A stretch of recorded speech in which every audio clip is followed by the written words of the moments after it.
Halo, selamat siang semuanya. Penonton setia podcast Duduk Sebentar. Pada kali ini kita akan membahas sebuah tokoh hebat. Nah, teman-teman pasti penasaran siapa tokoh yang kita bahas pada hari ini, yaitu Sapardi Djoko Damono. Saya di sini perkenalkan, nama saya Arif Yabdian. Saya di sini ditemani oleh rekan saya. Halo guys, nama saya Wahyu Dayat. Sini saya juga akan menemani Anda dalam podcast Duduk Sebentar.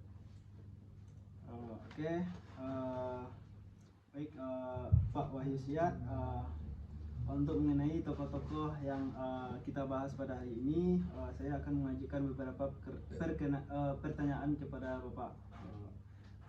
Dengan pertanyaan yang pertama, apa saja yang membuat Sapardi Djoko Damono begitu unik sebagai sastrawan Indonesia?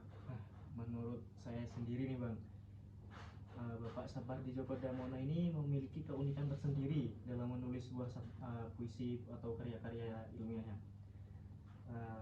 Di mana dalam pembuatan puisi ini Bapak Sapardi memiliki kesederhanaan dalam bahasanya. Namun dalam kesederhanaan bahasa itu memberikan sebuah makna yang sangat mendalam bagi pembaca. Kesederhanaan inilah yang membuat tokoh Sapardi ini menjadi terkenal.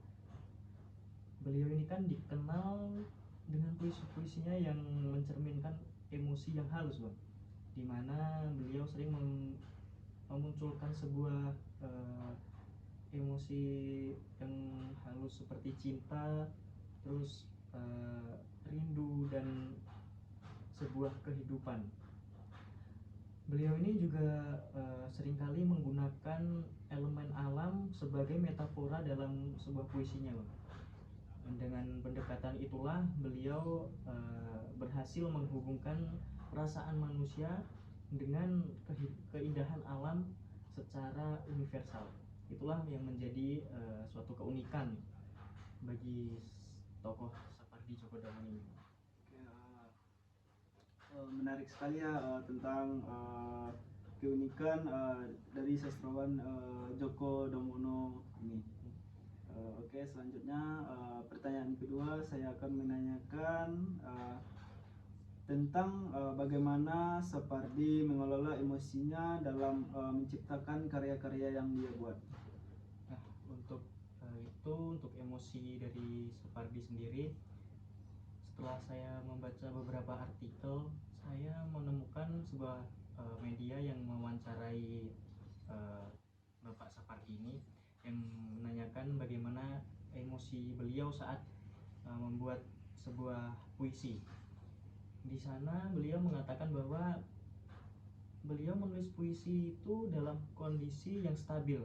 Maksudnya tidak dalam kondisi marah, dalam kondisi rindu atau cinta itu sangat jarang sekali beliau lakukan. Beliau ini pernah membuat puisi yang berjudul Dongeng Marsina, Bang. Dan waktu itu beliau membuatnya dalam keadaan emosi marah, sangat-sangat marah kata beliau ini. Dan untuk menyelesaikan sebuah puisi ini beliau butuh waktu 3 tahun untuk menyelesaikannya. Dan sampai akhir hayat pun kata beliau, jika beliau